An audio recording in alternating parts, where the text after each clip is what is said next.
मीरपुर माथेलो जे शहीद सहाफ़ी नसरुल्ला गडाणी क़त्ल केस जी ॿुधणी डिस्ट्रिक्ट एंड सेशन जज घोटकी जी अदालत में थी गुज़री, जंहिंमें केस जी फ़रियादण शहीद नसरुल्ला गडाणी जी अमड़ पंहिंजे वकील सलाहुद्दीन पावर मार्फत पेश थी।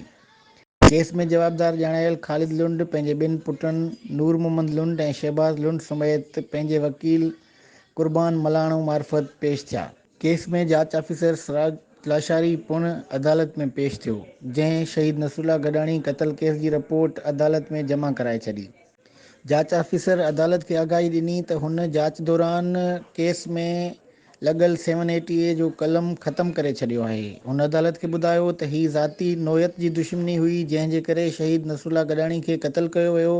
तंहिं करे हिन केस में 780A जो लॻल कलम ख़तमु करे FIR वापसि कई वञे त जीअं ही चालान आम अदालत में पेश करे सघिजे। जांच ऑफिसर अदालत खे इहा पिणु आगाही ॾिनी त हिन केस में PPM ख़ालिद लुंड खे आजो करार ॾिनो वियो आहे। उन जो नालो कॉलम 2 में रखियो वियो आहे।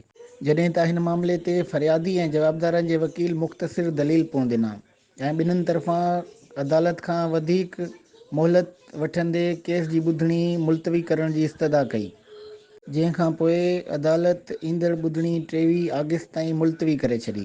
इन खां पहिरीं शहीद सहाफ़ी नसरुल्ला गडाणी जे केस में फ़रियादी अमड़ पठाणी जे वकील सलाहुद्दीन पावर कोर्ट खे आगाही ॾिनी त जवाबदार ॼाणायल ख़ालिद लुंड जॾहिं अदालत में अचे थो त हू समन जी तादाद में हथियारबंद वठी अचे थो, हुनखे पाबंद कयो वञे त हू हथियारबंद ऐं माण्हू पाण सां वठी न अचे, जंहिं ते अदालत तरफ़ां ख़ालिद लुंड खे पाबंद कयो वियो त हू आईंदा कंहिं बि माण्हू खे अदालत वठी न ईंदो ऐं हू अकेलो कोर्ट में पेश थींदो।